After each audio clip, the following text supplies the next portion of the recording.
cours des 20 dernières années, le développement de l'Internet mobile a révolutionné notre façon de consommer la musique. Si en 2002, le CD représentait 90% des revenus du marché musical, aujourd'hui, le streaming, c'est 2/3 des revenus engrangés. Le monde change et pour vous accompagner, LOG Music Entertainment est une agence de distribution digitale qui permet aux artistes et labels de distribuer leur musique à travers le monde sur plus de 250 plateformes de streaming telles que Boomplay, Spotify ou encore Apple Music. Alors n'attendez plus et rejoignez la nouvelle ère, musicalement vôtre.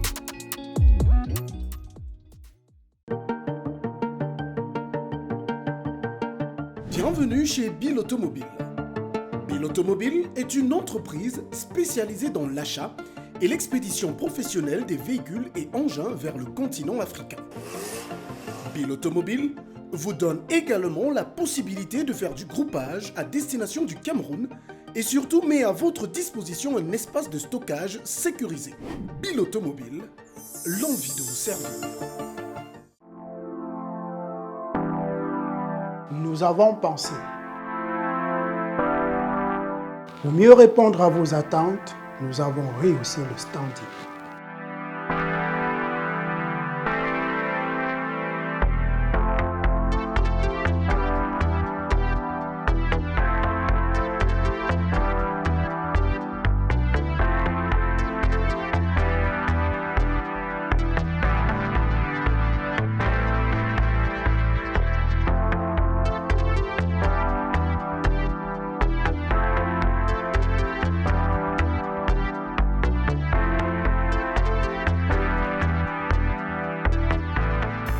Hotel Loquet d'Orsay. Better than what you imagine.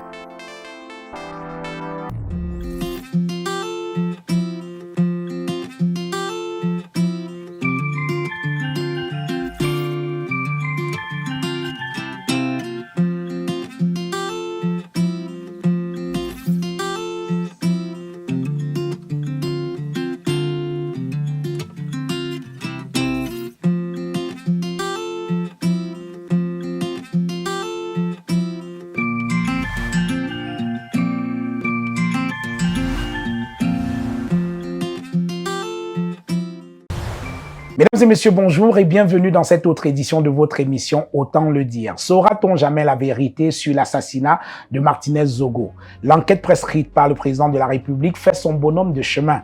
De nombreuses personnalités, et pas des moindres, ont déjà été interpellées. Malgré ces avancées dans l'enquête, une partie de l'opinion publique camerounaise reste sceptique quant à la capacité de la justice à pouvoir faire toute la lumière sur ce crime dont le triste retentissement a franchi les frontières du Cameroun. C'est que les Camerounais sont échaudés par une série de crimes non élucidés qui jalonnent l'histoire de leur pays. Monseigneur Yves Plumet, Monseigneur Benoît Bala, l'abbé Joseph Mbassi, les sœurs de Djoum, Maître Ngongo Otou, le père Angel Benvin ou même le capitaine Guérandi Mbara, mystérieusement porté disparu depuis janvier 2013 et dont on est toujours sans nouvelles jusqu'à ce jour. Tous ces crimes impunis ont fait dire à Monseigneur Samuel Cléda, alors vice-président de la conférence épiscopale, que le Cameroun bat le record en Afrique centrale en ce qui concerne le nombre de personnes tuées sans qu'aucune enquête digne de ce nom ne soit venue élucider les circonstances de leur mort et l'arrestation des coupables. Il est temps, ajoutait le prélat, que la justice joue son rôle comme dans tout état de droit qui se respecte. Pourquoi donc le brouillard reste-t-il aussi épais sur certains crimes au Cameroun? Nous poserons cette question à notre invité. Il est auteur d'un ouvrage qui vient de paraître, Rivière de sang, enquête sur les morts non élucidées qui ont marqué le Cameroun, paru cette année aux éditions du Muntu. Merci de rester fidèle à Naya TV. Merci de regarder Autant le dire. Harold Ketiemen, bonjour. Bonjour Jean-Bruno, bonjour à tous les fidèles téléspectateurs de Naya TV. Merci Harold d'accepter notre invitation. Vous êtes au Cameroun depuis quelques jours et vous êtes l'auteur de cet ouvrage paru aux éditions du Muntu. C'est cet ouvrage qui vous amène au Cameroun. Vous êtes là pour en faire la promotion. Toutes nos félicitations déjà. Et je dois dire que ce n'est pas votre premier livre, vous en avez publié d'autres. Effectivement, j'ai publié plusieurs autres livres comme Les icônes de la musique camerounaise, tome 1 et tome 2, Les coups d'État salvateurs en Afrique, Oui. Le maréchal Sabin Bapélépé, dictionnaire d'origine des noms et surnoms des pays africains, surnoms des hommes et femmes qui ont marqué l'histoire contemporaine de l'Afrique. Voilà. Voilà. Donc, vous êtes plutôt prolifique. Assez prolifique. Oui. Alors, c'est quand même assez surprenant par rapport à votre parcours. Vous n'avez pas un parcours spécialement littéraire. Vous êtes informaticien à la base, si je ne m'abuse. Effectivement, je suis informaticien à la base, mais j'ai une vocation à m'ouvrir vers la pluridisciplinarité. Oui. Comme peut-être Cheikh Anta Diop, qui est un physicien, Oui. chercheur, autre, qui a beaucoup œuvré aussi dans des domaines autres que son domaine de prédilection. Oui. Voilà. Voilà. Et donc, vous êtes passionné d'histoire. Je suis passionné d'histoire. Oui. Et on vous appelle le rat des archives. Alors, comment est-ce que vous travaillez? Parce qu'il y a pas mal de choses que vous publiez. Vous êtes très actif dans les réseaux sociaux, notamment Facebook, et vous publiez très souvent un certain nombre d'archives. Alors, comment travaillez-vous? Est-ce que ce sont des archives que vous avez constituées tout au long de votre vie, ou alors comment est-ce que vous avez fait tout ça? Alors, il y a des archives que j'ai constituées tout au cours de mon parcours, Oui. et ceci est un travail de fouille permanent. C'est-à-dire que je suis de manière permanente à la recherche en fait des archives. Voilà. Donc je constitue le gros de mon temps à fouiller les archives partout. Où est-ce que je peux trouver les archives? Et à les conserver aussi. À les conserver, qui est un gros challenge de conserver ces archives. Voilà. En tout cas, votre livre, il est sorti, Rivière de sang, enquête sur les morts non élucidés qui ont marqué le Cameroun. Vous êtes arrivé au Cameroun en plein cœur d'une affaire qui secoue le pays, c'est l'assassinat de Martinez Zogo. Alors, est-ce que votre livre était sorti quand Martinez Zogo a été assassiné ou pas? Ah, c'est une coïncidence, hein, heureuse ou malheureuse, parce que c'est un projet, un livre sur lequel je travaille depuis plusieurs années aujourd'hui. Oui. Donc, c'est juste une coïncidence, en fait, que le livre sorte au moment où on parle de l'assassinat de Martinez Zogo. Sinon, le livre est sorti quelques temps avant, en fait, l'assassinat de Martinez Zogo. Quelques temps avant l'assassinat de Martinez Quelques Zogo. semaines, je dirais. Oui. Voilà. Alors, est-ce que si Martinez Zogo si vous n'aviez pas encore publié ce livre, le cas Martinez Zogo aurait pu figurer dans cet ouvrage? Est-ce que cela cadre avec la trame de votre ouvrage? Ça cadre en fait avec la trame et l'esprit de l'ouvrage. Mais pour se prononcer en fait sur une affaire non élucidée, il faut attendre en fait le long terme, savoir en fait les conclusions de l'enquête. En ce qui concerne l'affaire Martinez Zogo, les enquêtes sont encore en cours. Oui. Donc on ne peut pas dire que ce sera une affaire non élucidée ou pas. Donc c'est une fois en fait qu'on aura les conclusions de l'enquête qu'on pourra conclure. Dit si c'était une affaire élucidée ou pas. Oui. Alors, est-ce que vous pensez que vous qui avez travaillé quand même sur l'histoire criminelle de ce pays, si on peut s'exprimer ainsi, est-ce que vous pensez que l'affaire Martinez Zogo peut être différente des autres? C'est-à-dire que la vérité, toute la vérité sera faite sur cette affaire? Je souhaite que l'affaire Martinez Zogo soit différente des autres, mais vous savez bien qu'au Cameroun, la meilleure façon d'enterrer une affaire, c'est de diligenter des enquêtes qui ne livreront jamais leurs conclusions. Mais l'affaire Martinez Zogo apparaît dans un contexte particulier, un contexte de guerre des clans où des clans pourront en fait se battre pour obtenir justice. Mais je me demande en fait si on obtiendra vraiment justice, c'est-à-dire la vraie justice, parce qu'il est possible en fait de livrer, de jeter en pâture quelques personnes en fait pour essayer vraiment de protéger les véritables commanditaires. Donc, on aura une vraie justice si tous ceux qui sont impliqués dans cette affaire sont arrêtés et jugés et condamnés. Voilà. Alors, mais quand vous regardez au regard des autres affaires qui jalonnent un peu l'histoire des assassinats non élucidés au Cameroun, il y a quand même un retentissement, une mobilisation qui me semble sans précédent, corrigez-moi si je me trompe, et qui pourrait être plutôt rassurant quant à la vérité sur cette affaire, non? La mobilisation est due au fait que nous intervenons, comme je disais précédemment, dans un contexte de guerre des clans. Parce que si on parle même de mobilisation, on n'a pas vu une seule marche de Camerounais dans les rues. Même les marches qui ont été organisées dans la diaspora, c'était en quelque sorte des échecs parce qu'il n'y avait pas eu une très grande mobilisation. Donc en fait, le fait particulier dans cette affaire, c'est que nous intervenons dans une guerre de clans et qu'un clan est en train de mettre en œuvre les moyens nécessaires pour obtenir justice. Et aussi, le chef d'État, en particulier, s'est saisi de l'affaire et suit de près l'évolution des dossiers. Ce qui fait en sorte qu'il faudrait qu'on ait au moins une conclusion des enquêtes qui sont menées en ce moment. Quelle autre affaire de crime au Cameroun a eu un tel retentissement? Du moins en ce qui concerne la mobilisation. Parce qu'aujourd'hui au Cameroun, depuis l'assassinat de Martinez Zogo, on ne parle plus de rien d'autre. Hein. Martinez Zogo a confisqué l'actualité. Quel autre crime au Cameroun a eu un tel effet? L'affaire des 9 disparus de Bépanda et le commandement opérationnel a eu un effet même un peu plus large. Parce que c'est une affaire qui a vu se mobiliser dans la rue des hommes politiques, des Camerounais pour réclamer justice. Et ça, sur plusieurs mois. C'est-à-dire que tous les jours de la semaine, chaque jour de la semaine, je crois que c'était le dimanche, les Camerounais s'habillaient en noir ou bien en rouge pour aller marcher pour réclamer justice pour les 9 disparus de Bépanda. Juste pour rappeler, pour ceux qui nous suivent, l'affaire des 9 disparus de Bépanda. Qui fait partie des histoires que vous racontez dans cet ouvrage. Oui, effectivement, c'est une affaire qui survient en 2021. En 2001, autant pour moi, avec le commandement opérationnel. 9 jeunes du quartier Bépanda ont été cueillis le matin dans leur chambre, accusés d'avoir volé une bouteille de gaz. On n'entendra plus jamais parler d'eux. Ils ont été froidement assassinés. Jusqu'à ce jour, on n'entendra plus parler d'eux. Mais du fait aussi qu'il y a eu le pouvoir du président de la République qui a réclamé une enquête, comme dans le cas de Martinez, les conclusions de l'enquête étaient étonnantes, à la limite, étaient une insulte pour les familles. Parce que les conclusions de l'enquête disent, tenez-vous tranquille, que les 9 de Bépanda ont réussi en fait à s'évader de leur cellule et ils ont fui au Nigeria. C'est ça les conclusions de l'enquête qui ont même été envoyées aux Nations Unies.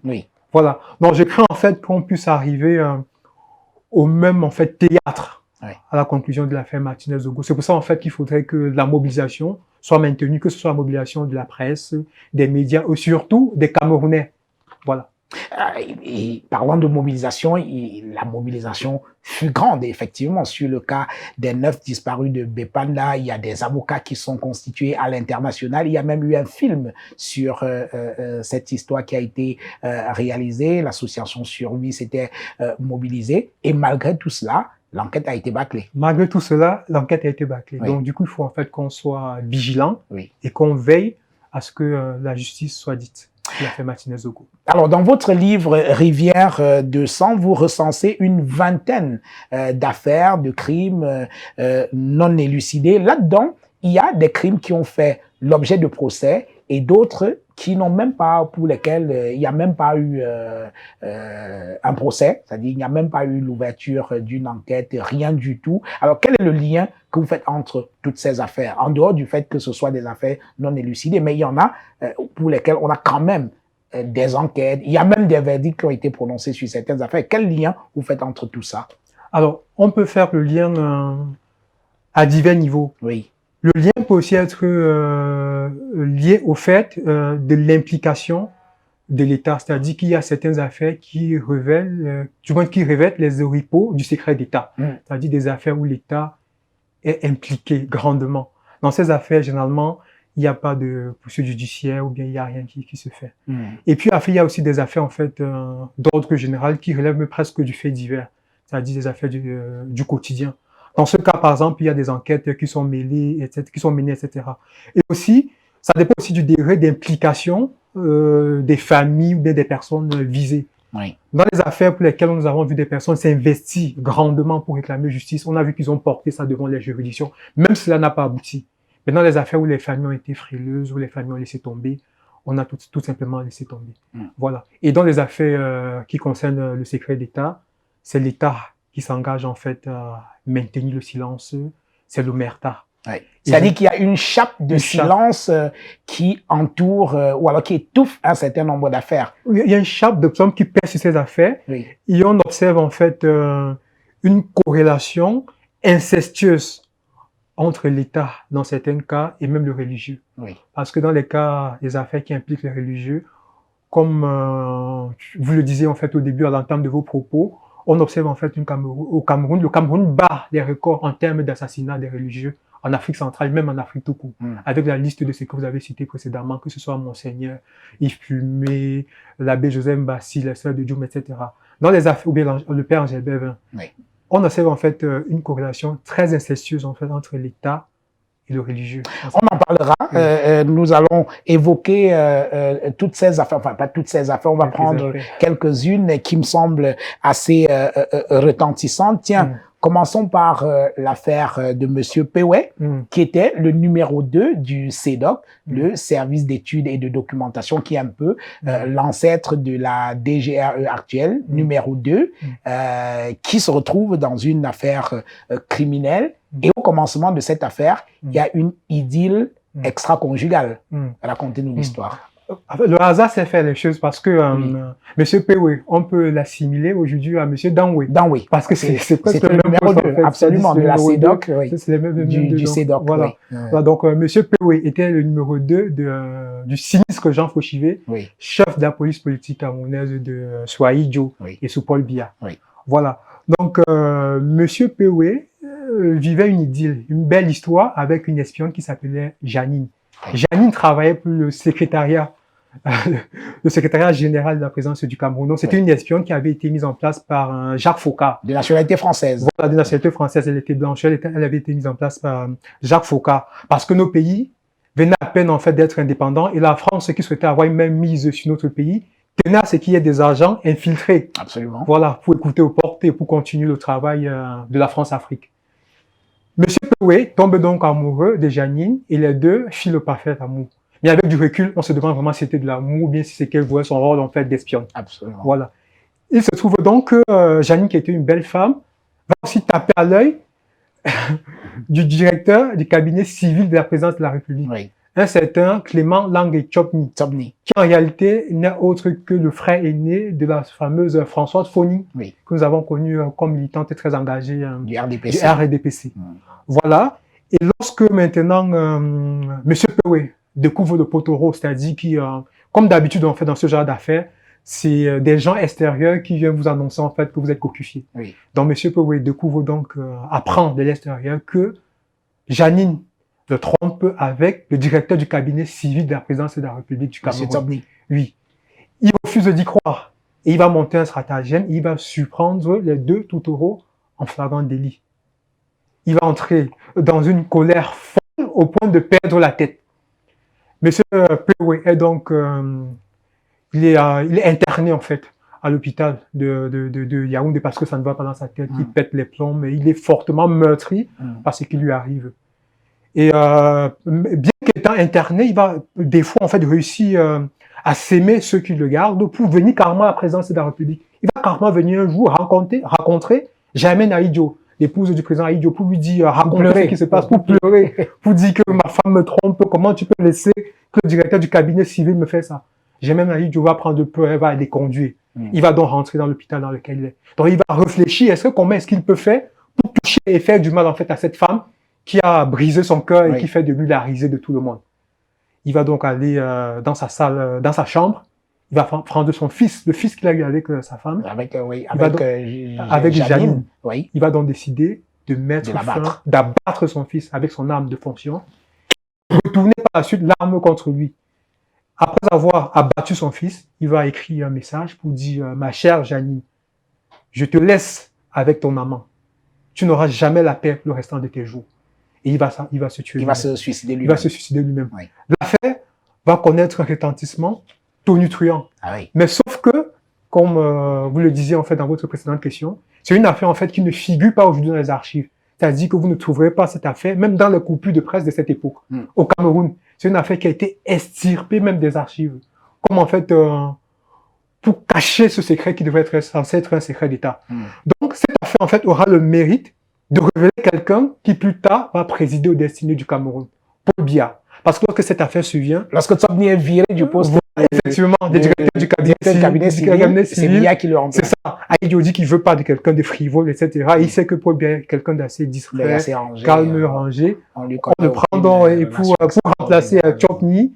Et Chopny est envoyé en fait à l'étranger comme ambassadeur du Cameroun et tout, comme ça se fait en fait lorsque ce événement se vient. C'est donc ainsi que Paul Biya entre la présidence de la République du Cameroun. Donc, s'il n'y avait pas peut-être eu cette affaire, peut-être Paul Biya n'aurait pas été président de la République du Cameroun, peut-être notre pays n'aurait pas connu cette destinée.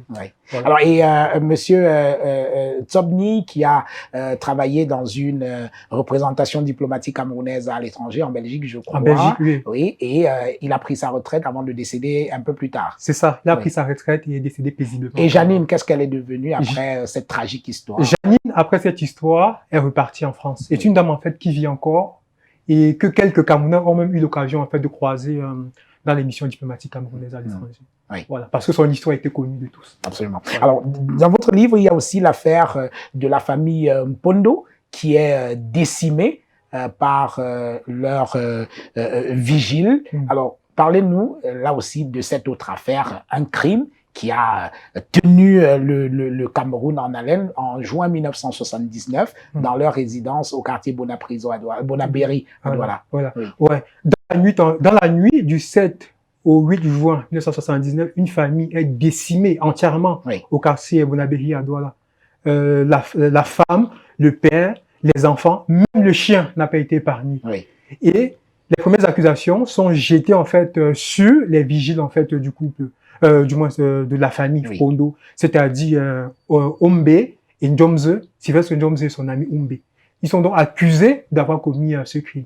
Sauf que nous faisons face en réalité à un crime politique.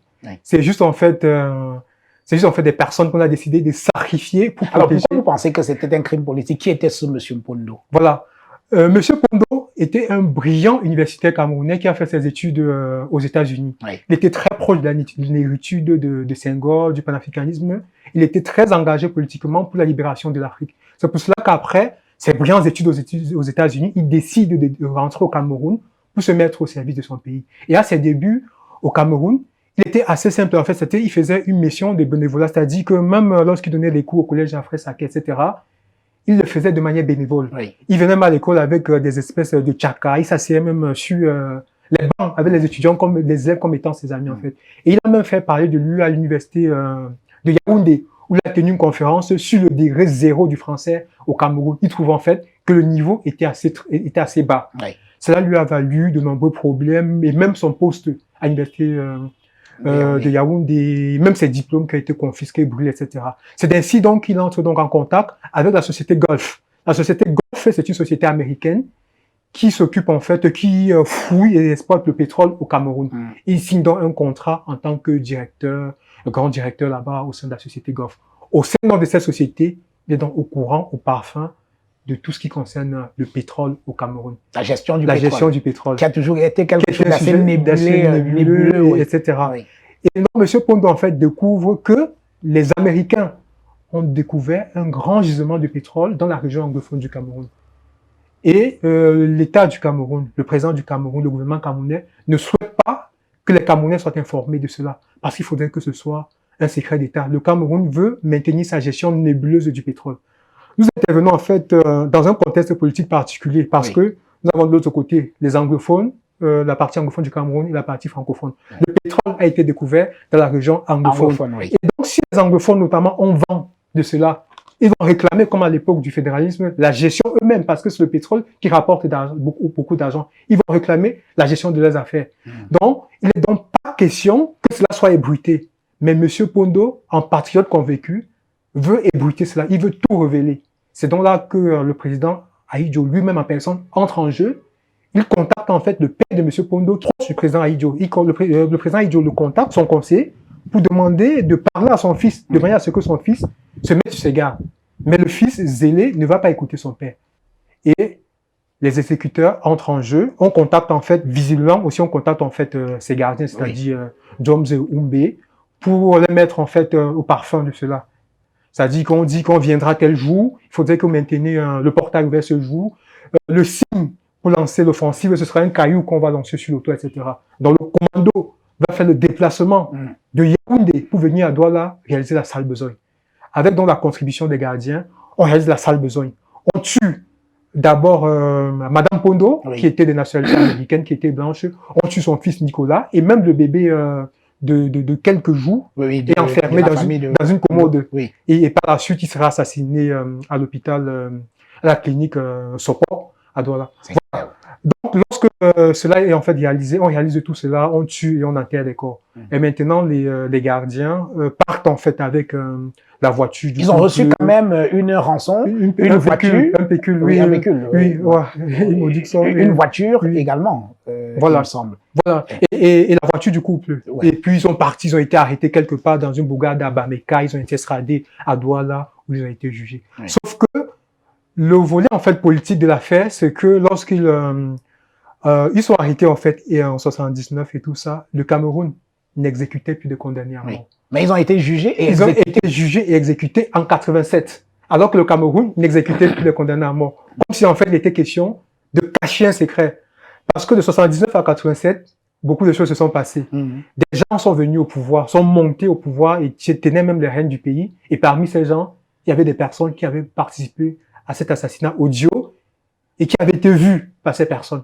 Odieux et qui avaient été vues par ces personnes. Donc, il n'était pas question qu'un jour, il révèle en fait que cette personne qui fait partie de la gestion de l'État avait fait partie du massacre. Donc, il est donc question de les assassiner pour cacher ce crime. Et donc, le jour avant de passer devant le peloton d'exécution, ils disent clairement, nous faisons partie de ceux qui avons tué, mais nous n'avons pas tué. Ceux qui ont tué sont parmi nous et ils bénéficient des bonnes grâces. Oui. Voilà. Donc, pour vous, Djomze et Oumé ont été sacrifiés pour une affaire qui était beaucoup plus complexe que cela. Ils ont été sacrifiés pour une affaire d'État. Oui. Même s'ils ont participé, même s'ils ont été des petites mains. Oui.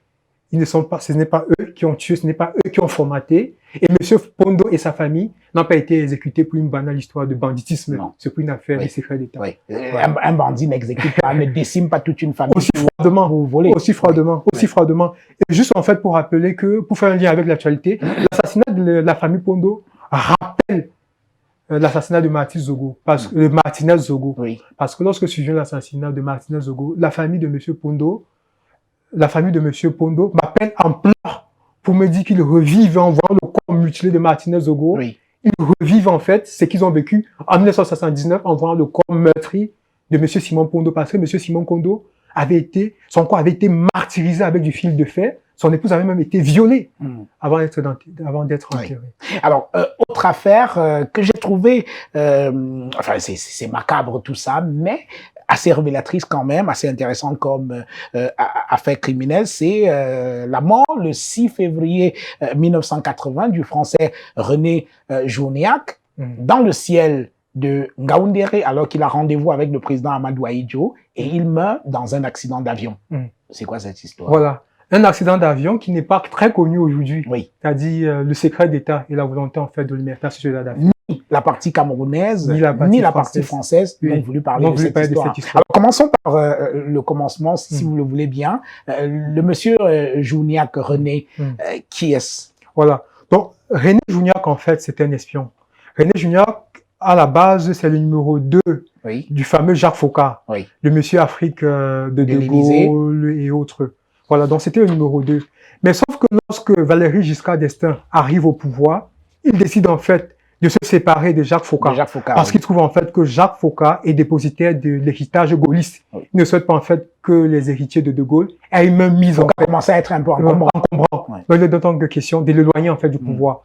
Faucard est éloigné du pouvoir et son numéro 2 monte en grade et devient donc le monsieur Afrique. Donc René Journiac, c'était donc celui-là qui faisait et défaisait les chefs d'État en Afrique. C'est-à-dire qu'il pouvait décider que demain, tu ne seras plus chef d'État dans tel pays d'Afrique et tu es évincé.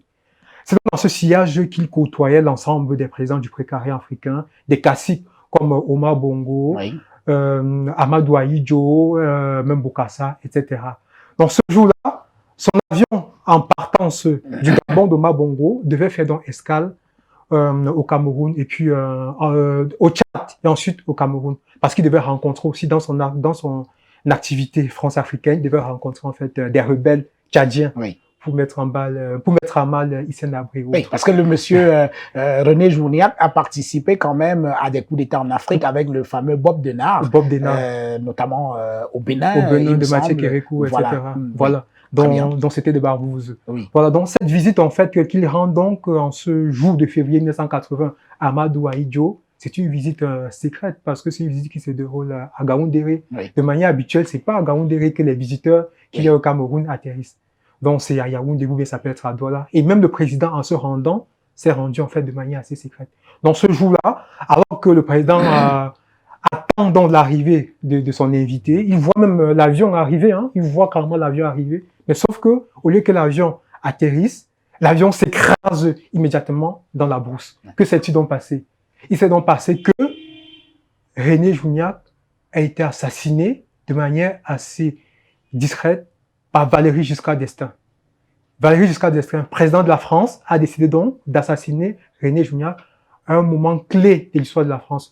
Nous savons qu'en 80, nous sommes proches des élections de 81. Absolument. Des élections assez clés.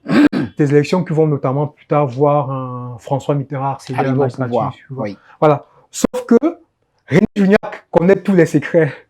Connaît tous les secrets, en fait, de Valéry Giscard d'Estaing. Oui. Il est celui-là qui peut révéler ces secrets qui pourront, en fait, déstabiliser son pouvoir. Notamment les secrets d'alcôve. Les secrets d'Alcôve, les diamants. Oui. Les fameux diamants de Bokassa. Les fameux diamants de Bokassa, Oui. il connaît tout ça. Oui. Sauf que, il y a aussi une rivalité amoureuse entre les deux. C'est-à-dire que lorsque Bokassa quitte le pouvoir, Valéry Giscard d'Estaing récupère carrément Catherine, l'épouse de Bokassa, Oui. qu'il met en France et qu'il abuse, bon, je ne vais pas dire abuser d'elle, il vit, c'est pas une histoire, on va appeler ça une histoire d'amour, Oui. ou bien c'était de complexe du mâle blanc avec la négresse. Oui. Il l'utilise en fait comme un objet sexuel, ils ont des relations amoureuses. Et ça, Bokassa en a souffert. Hein. Voilà, il en a Oui. beaucoup souffert. Et René Jougnac est au courant de tout ça. Oui. Il est au courant de tout ce qui se passe. Sauf qu'en voyant en fait Valéry Giscard d'Estaing faire ce qu'il fait, René Jougnac lui-même va prendre goût. Il veut aussi développer son fantasme. Lui aussi, il veut avoir une histoire avec La même femme. avec Catherine. Il veut aussi avoir une C'est histoire. pas possible. Il veut avoir une histoire avec Catherine. Lorsque Valéry Giscard d'Estaing découvre cela, il entre dans une fureur rouge. Il ne peut pas accepter que René Jougnac a couché avec la même femme que lui. Il est dévasté. Dévasté de la même manière que Bokassa a été Bien dévasté. Le volet, Lorsqu'il apprenait que... Voilà. Donc, c'est dans ce siège, en fait, que il sait que René Jougnac connaît tous ces secrets-là. Il sait que René Jougnac, rien que par cela, peut révéler tout cela. Oui. C'est ainsi donc qu'on décide d'éliminer René Jougnac avec l'aval d'Omar Bongo et l'aval d'Ahidjo. Il faut dire que quelques années plus tard, dans ce même siège, Valéry Giscard d'Estaing avait aussi aidé Omar Bongo dans une même affaire de mœurs, dans une affaire de mœurs similaire. Oui. L'affaire de mœurs similaire, c'était quoi? C'était que l'épouse, l'ancienne épouse du président Omar Bongo, Oui. connue aujourd'hui, elle s'appelait à l'époque Joséphine Kama, Joséphine Kama, de son Patience nom, Dabani. de son nom d'artiste, Oui. Patience Dabani, entretenait à cette époque une relation, c'est-à-dire tromper le président de la République avec un peintre français, Robert Lyon. C'est-à-dire qu'elle avait une relation amoureuse avec un Oui. peintre qui travaillait au palais pénitentiaire. Et lorsqu'elle venait même en France pour des visites présidentielles accompagnées de son époux, elle profitait pour faire quelques escapades avec Robert Lyon.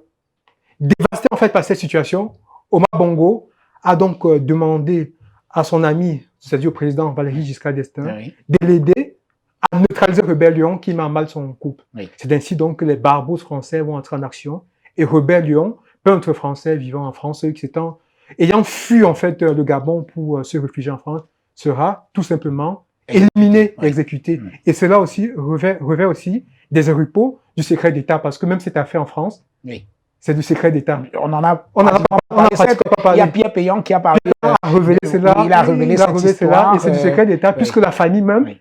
a été payée par le Gabon. C'est-à-dire la famille de Robert Lyon a reçu de l'argent Pour se taire. pour se taire. Oui. Voilà. Incroyable, ouais. Incroyable. Alors, vous parlez aussi beaucoup, vous avez commencé à le faire tout à l'heure, de l'assassinat d'un certain nombre de prélats, Monseigneur Yves Plumet, Angèle Bemveng, Monseigneur Benoît Bala, il y a eu le père Mbassi, voilà, pas mal d'autres religieux qui ont été tués. Alors, revenons sur la relation entre ces religieux et le politique. On a l'impression que c'est là que se trouve un peu le nœud des problèmes de ces prêtres assassinés, non? Effectivement, ces prêtres-là, en fait, au Cameroun, de manière générale, il y a une relation incestueuse Oui. depuis l'indépendance du Cameroun entre, Pas très catholique en tout cas. pas très catholique, entre le politique et le religieux. Oui. Et cela se montre à travers de nombreuses affaires, que ce soit l'affaire Ndokmo, Oui. que ce soit même le cas du train de la mort, que ce soit même les affaires Angèle Bemveng un peu plus tard. C'est une relation en fait très floue. Oui. Ça peut être, en fait, cette relation floue prend différentes formes. Ça peut être des relations d'opposition. C'est-à-dire qu'on a des prélats qui sont vraiment des opposants politiques. Oui. Et ça peut aussi être des relations où nous avons des prélats qui font carrément partie du système. Oui, qui font partie de la cour. De la cour, en fait, Oui. qui œuvrent, en fait. Oui, qui sont bien en cours. Oui. Voilà. Et du coup, c'est ce lien incestueux entre ces différentes personnes. Et dans le cas où ce sont des prélats opposants, ces prélats opposants sont exécutés. Et lorsque ce sont même des prélats courtisans, ils sont aussi exécutés parce que quelquefois, ils en savent un peu trop. Ils en savent un peu trop. Oui. Et il faut les éliminer. C'est donc dans cela que survient un bon nombre de ces cas, comme peut-être le cas de Monseigneur Yves Plumet, qui a été assassiné en 1991. Yves Plumet, à Gaoundéré. Oui. Voilà. Yves Plumet, en réalité, c'est celui, en fait, qui a introduit le christianisme dans la partie septentrionale du Cameroun. Il s'est beaucoup battu, en fait, pour introduire le christianisme dans la partie septentrionale du Cameroun, à tel point qu'il avait une plus grande maîtrise de cette partie que même les Camerounais. Mais en réalité, Yves Plumet, c'était un espion français. C'était un espion français qui servait les intérêts français sur le territoire camerounais. Il travaillait donc avec la SDEC. Voilà, il travaillait avec tous ces personnages. Donc c'était une relation assez compliquée. Et c'était aussi quelqu'un d'assez proche du président Amadou Ahidjo. Ils étaient très proches. Et par la suite, lorsqu'Amadou Ahidjo quitte le pouvoir, il est aussi très proche du président Paul Biya. Pour la petite histoire, l'une des dernières personnes à avoir rencontré et avoir vu Yves Plumet avant qu'il ne meure, c'était Paul Biya. C'est-à-dire une semaine avant qu'il ne meure, le président Paul Biya avait réalisé une tournée au nord du Cameroun. Oui. Il avait rencontré Yves Plumet, il s'était dit certaines choses, il lui a donné un peu d'argent. Quelques jours après cela, Yves Plumet est décédé. Oui. Voilà. Et là, mystère et boule de gomme. Mystère, et bon, après il y a plusieurs hypothèses, on va pas s'évertuer. Oui. Les gens vont lire le livre pour voir... Oui, pour avoir les détails de cette affaire. Et dans le cadre de Angèle Bemvin, vous dites dans votre ouvrage que Jean-Marc Ella est contraint de quitter le Cameroun pour se réfugier au Canada parce qu'il commence à recevoir des menaces. Il met un peu trop le nez dans l'assassinat de Monseigneur Angèle Bemvin. Voilà. Oui. Parce que l'assassinat d'Angèle Bemvin, c'était un assassinat vraiment qui a choqué, bouleversé le Cameroun. Oui. Parce qu'Angèle Bemvin, avant d'être un prélat, c'était d'abord un brillant intellectuel, brillant historien, un multicatès, homme culturel, un poète, un écrivain, vraiment un intellectuel comme il n'en existera plus au Cameroun. Ce qui fait en sorte que lorsqu'Angèle Bemvin meurt, plusieurs personnes demandent des lumières sur son assassinat, que ce soit des prêtres, que ce soit des historiens. On veut savoir en fait ce qui arrive à Angèle Bemvin. Monseigneur Jean-Marc Ella s'investit particulièrement parce qu'il était assez proche d'Angèle Bemvin pour réclamer justice. Parce qu'il y avait en fait... Ils sont tous jésuites, je crois. C'était des jésuites, effectivement. Oui. Donc il y avait beaucoup de preuves, en fait, plusieurs preuves qui tendaient en fait à donner des indices sur la mort, l'assassinat de Monseigneur Angèle Bemvin. Oui. Du père Angèle Bemvin, c'était pas Monseigneur. Du père Angèle Bemvin. Voilà. Donc Jean-Marc Ella, en réclamant justice, subit lui aussi en fait des menaces assez brutales et sa vie aussi en danger. C'est ainsi donc pour protéger sa vie, Jean-Marc Ella est obligé de quitter le Cameroun en catastrophe pour trouver un refuge au Canada. Ouais. Voilà. Lui aussi brillant intellectuel, brillant intellectuel ou autant de nombreux ouvrages qui a sillonné le Cameroun, qui a fait un travail de sociologue absolument génial, phénoménal sur la société camerounaise. Voilà. Alors, et dans l'histoire criminelle, disons-le ainsi, du Cameroun, il y a également beaucoup de manipulations, c'est-à-dire que l'histoire a manipulé un certain nombre de crimes. À Banganté, par exemple, il y a une célèbre affaire, celle de Niatade, 1965, 19 novembre 1965. Niatade est exécuté sur la place publique pour l'assassinat de deux protestants, de deux religieux protestants.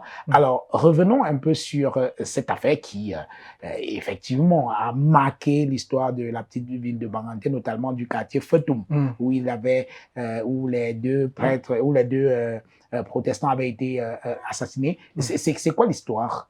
Alors, pour revenir à l'histoire, revenons d'abord sur la personnalité de Niatade. Bon, Niatade, en fait, c'est un agriculteur, un petit agriculteur, mais qui est membre de l'UC, le parti politique de l'époque, en place de l'époque. Il va devenir donc un député suppléant dans la ville de Banganté. Voilà. Et par la suite, lui aussi, Niatade aussi, c'est pas aussi un saint, parce que par la suite aussi, il va manigancer pour évincer le député principal. Donc, il va donc manigancer pour accuser le député principal d'avoir participé à l'assassinat du sous-préfet de Bazou. C'est ainsi donc que le député principal est arrêté et enfermé. Et Niatadé devient donc le député principal de la ville de Banganté. Voilà. Sauf que Niatadé, il est très ambitieux, il a de nombreux projets, etc. Et maintenant, par la suite, Niatadé est donc accusé d'avoir fait assassiner ces deux, les religieuses en question. On dit donc en fait que Niatadé aurait fait assassiner ces religieux parce qu'il avait eu de nombreux projets. Ces religieuses, en fait, c'était des religieuses qui tenaient en fait des écoles, des écoles de protestants et tout, etc. On dit donc que Niatadé avait passé un accord avec un libraire de la ville. Comme ça, s'il faisait assassiner les religieux, ce sera donc ce libraire qui devait avoir le monopole de la vente des livres, etc. Et comme Niatadé lui-même aussi était libraire, prendre en fait de l'argent, bien s'enrichir. C'est ça donc en fait le mobile principal lorsque Niatadé est arrêté, assassiné. Même si Niatadé n'était pas un saint, tout porte à croire en fait qu'il y a eu beaucoup d'instrumentalisation. Le fameux Fauchivé, chef des services secrets, est entré en action. Et lorsqu'on consulte les archives et ses rapports sur cette affaire, on constate notamment qu'il développe une certaine bamiphobie, une bamiphobie qui s'est révélée dans l'affaire en fait de Niatadé. Comment ça? C'est-à-dire dans les rapports de Niatadé, il accuse, il menace clairement en fait le préfet de la ville qu'en accusant les Bamileke, on va vous traiter, etc., etc. Donc ça montre en fait qu'au-delà de ce qui est reproché à Niatadé, il a été envoyé en fait à mission pour réaliser en fait une sale besogne. Voilà. Donc c'est une affaire en fait qui a marqué la ville de Douala parce que Niatadé, c'était un héros pour certains et anti-héros pour d'autres.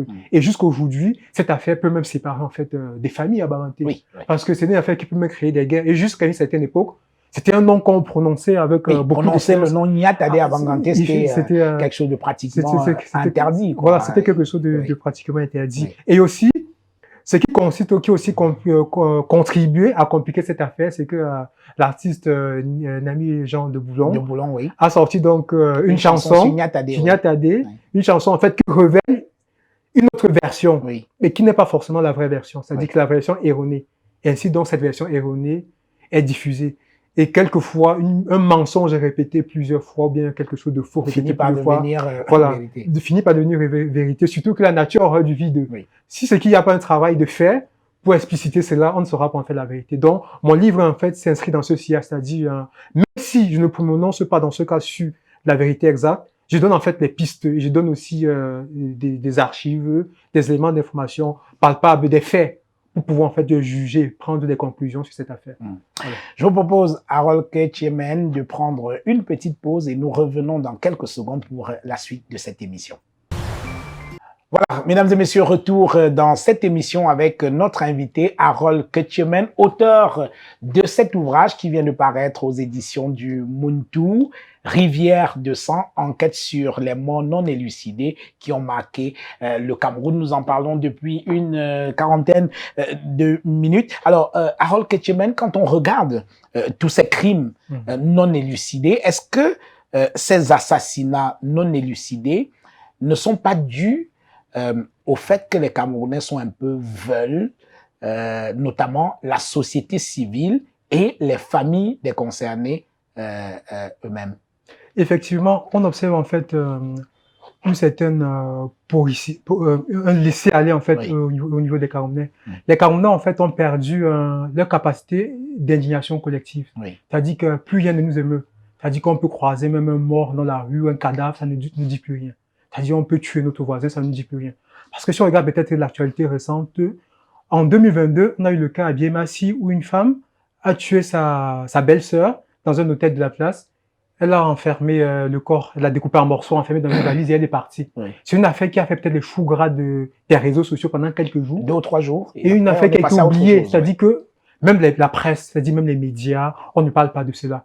Et aussi même les familles des personnes concernées n'insistent pas pour savoir ce qui s'est passé et comment se battre pour obtenir justice. Lorsqu'on regarde ailleurs, c'est carrément les combats de toute une vie. C'est-à-dire que les gens qui perdent des membres de leur famille consacrent leur vie à obtenir justice. En France, nous avons le cas de l'affaire Grégory.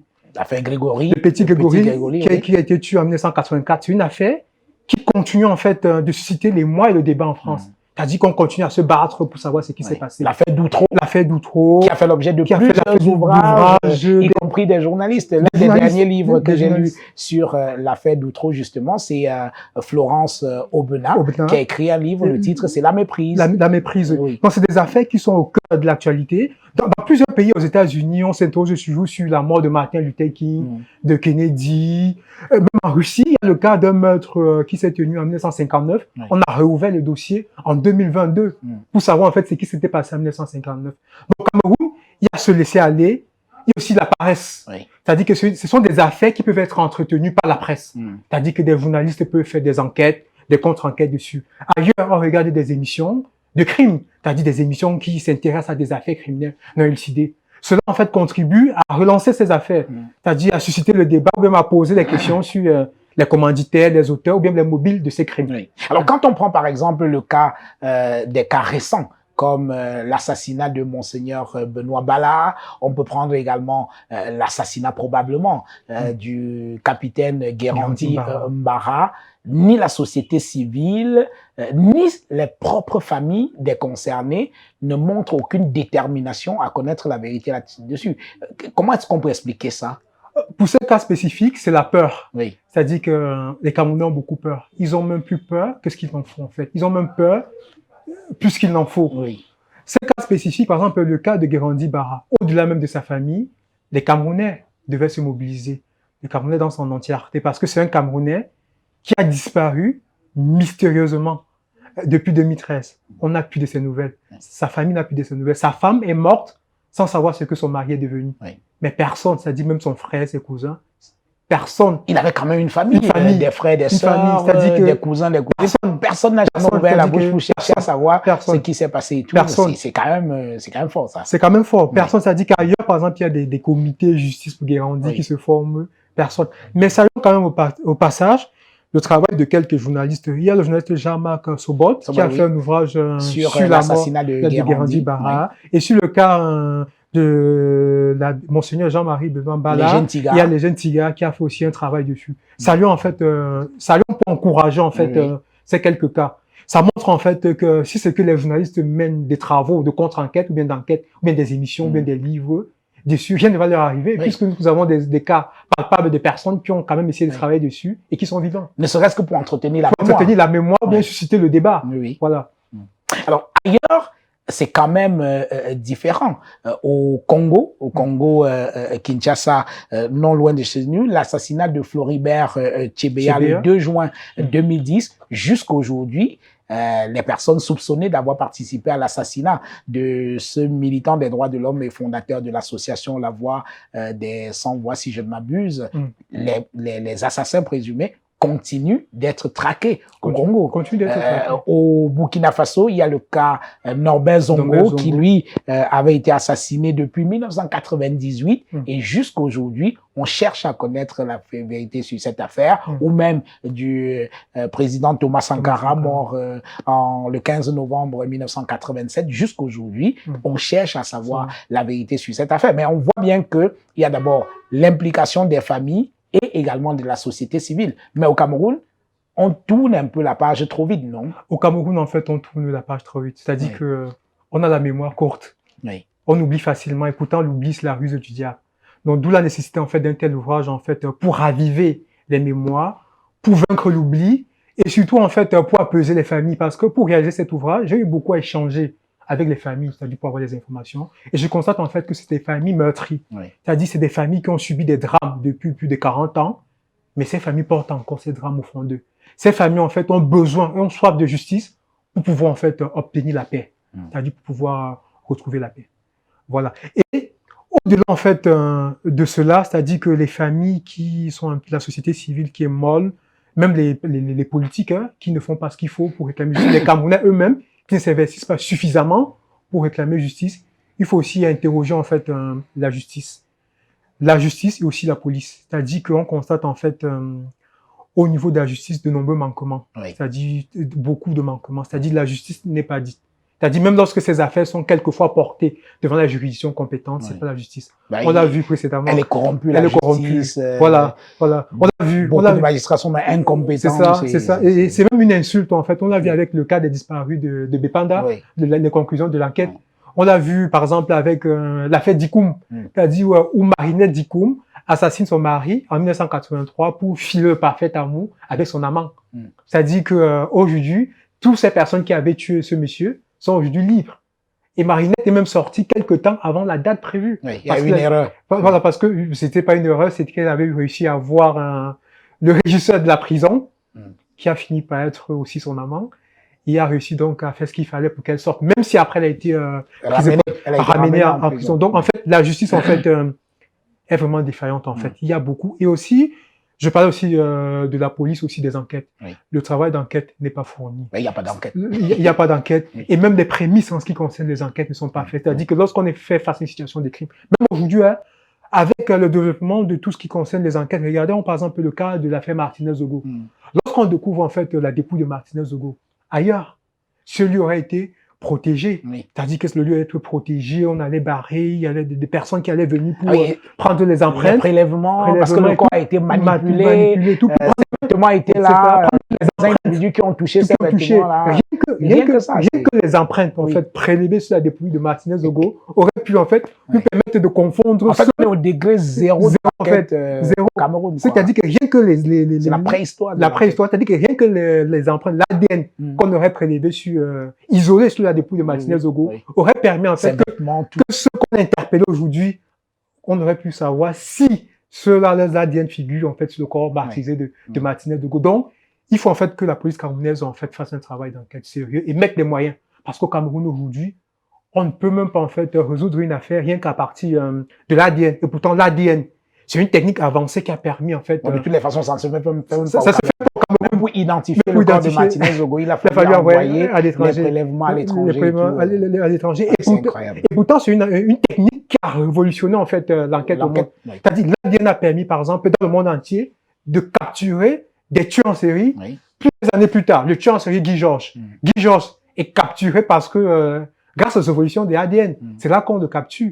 Et 30 ans, 40 ans, même jusqu'à 50 ans plus tard, il y a des tueurs en série aux États-Unis qui ont été capturés parce qu'à les évolutions des ADN, on a pu retrouver cela. Et aux États-Unis, il y a des personnes qu'on a sorties du couloir de la mort grâce à des examens ADN qui ont permis de disculper des personnes qui avaient été condamnées à mort. Et qui attendaient simplement d'être exécutées. Et maintenant, en fait, au niveau du Cameroun, pour cela, parce que même si ça ne se fait pas aujourd'hui, c'est-à-dire que même si la police n'évolue pas aujourd'hui, il faudrait en fait qu'un jour que la police camerounaise en fait évolue pour au moins être à la norme, parce que là, c'est très bas. L'enquête, au niveau de l'enquête au Cameroun, c'est la préhistoire. C'est la préhistoire. Et juste pour terminer à cela, il faudrait en fait qu'au Cameroun, on ouvre en fait des pôles au niveau de la justice consacrés aux affaires non élucidées. Comme ça se fait par exemple en France. Ça dit que des enquêteurs, des scientifiques, parce que les enquêteurs sont aussi des scientifiques, c'est des chimistes, etc.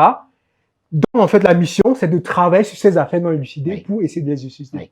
Alors, et dans votre livre, il y a une affaire aussi révélatrice un peu de la faiblesse de la justice et de l'enquête au Cameroun. C'est l'assassinat de Njomo Pokam, qui est défenestré à l'hôtel Hilton en plein jour. Et l'enquête a été bâclée, c'est clair. C'est clair. 21 août 2006. Un corps sans vie est défenestré du 8e étage de l'hôtel Hilton. L'un des hôtels les plus grands de la ville. Avec des caméras de surveillance en plein cœur centre-ville de Yaoundé. Mais jusqu'à ce jour, les principaux coupables n'ont pas été enfermés. C'est-à-dire ceux qui ont été enfermés, même l'enquête, du moins la justice a reconnu qu'ils étaient innocents. Ils ont été libérés. Quelques employés de l'hôtel Hilton. De l'hôtel, c'est-à-dire que les bagagistes qui étaient révélés. Et pourtant, il ne faut même un policier stagiaire aurait résolu en fait élucider cette affaire. Alors, qu'est-ce que vous espérez en publiant cet ouvrage Rivière de sang? Voilà. En publiant cet ouvrage, en fait, je voudrais surtout apporter du réconfort aux familles. Parce qu'en travaillant, je me suis rendu compte, en fait, que de nombreuses familles souffrent en silence. Au Cameroun, de nombreuses familles sont meurtries. Elles vivent des douleurs indicibles et des douleurs muettes. Donc, je voulais, en fait, apporter du réconfort, leur faire comprendre, en fait, que quelqu'un pense à eux, quelqu'un pense à leur douleur. Autre fait, je voulais, en fait, que ça suscite le débat, sur ces différents cas évoqués, et que, ça insère ces différentes personnes presque oubliées dans les mémoires. Donc, une volonté, en fait, aussi de vaincre l'oubli, afin qu'on n'oublie pas, en fait, ces différentes personnes. Aussi, c'est aussi pour pousser certaines personnes à parler. Parce qu'il y a certaines personnes qui ont participé à ces crimes, qui, au soir de leur vie, peuvent au moins révéler des vérités pour pouvoir apporter de l'apaisement aux familles. Parce que dans quelques cas, je vais citer par exemple l'affaire Pondo, un commissaire qui a participé à l'affaire, qui a vu l'affaire de près, a révélé au soir de sa vie à ses enfants, à des proches, ce qui s'était passé et comment est-ce que ça s'était passé. Donc juste là, en fait, susciter le débat, faire parler des personnes et relancer le débat même sur les commanditaires et même les mobiles de ces assassinats crapules. Absolument. Voilà. Le livre, il est disponible au Cameroun déjà, j'imagine, la librairie des peuples noirs. C'est bien cela. C'est effectivement, le livre est disponible au Cameroun, à la librairie des peuples noirs. Il sera disponible aussi à Douala, la FNAC. Il sera aussi disponible sur les numéros qui apparaîtront au bas de l'écran. Oui. Voilà. Et disponible également, bien sûr, sur Amazon. Effectivement, disponible en vente en ligne dans la diaspora sur Amazon. Si je peux me permettre, il coûte combien le livre au Cameroun? Au Cameroun, le livre coûte 10 000 francs CFA. Très bien, ce n'est pas cher. Rivière de sang, enquête sur les morts non élucidés qui ont marqué le Cameroun. Magnifique ouvrage que j'ai pris beaucoup de plaisir à lire. Harold Cage, merci. Merci beaucoup, Jean-Bruno. Mesdames et messieurs, merci d'avoir regardé cette autre édition de votre émission Autant le dit. Je vous donne rendez-vous la semaine prochaine avec un autre invité. Merci.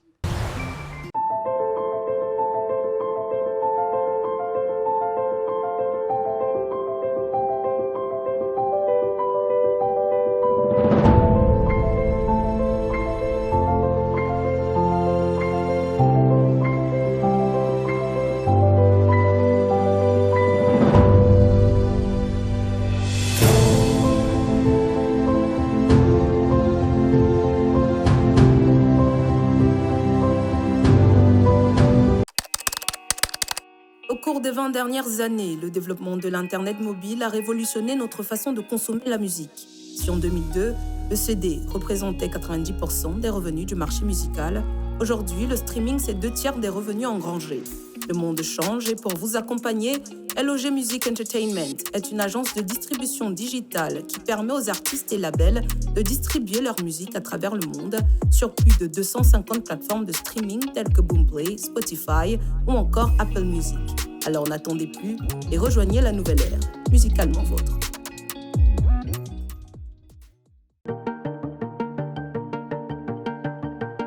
Bienvenue chez Bill Automobile.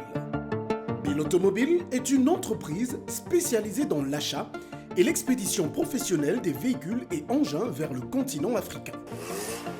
Bill Automobile vous donne également la possibilité de faire du groupage à destination du Cameroun et surtout met à votre disposition un espace de stockage sécurisé. Bill Automobile, l'envie de vous servir. Nous avons pensé. Pour mieux répondre à vos attentes, nous avons rehaussé le standing.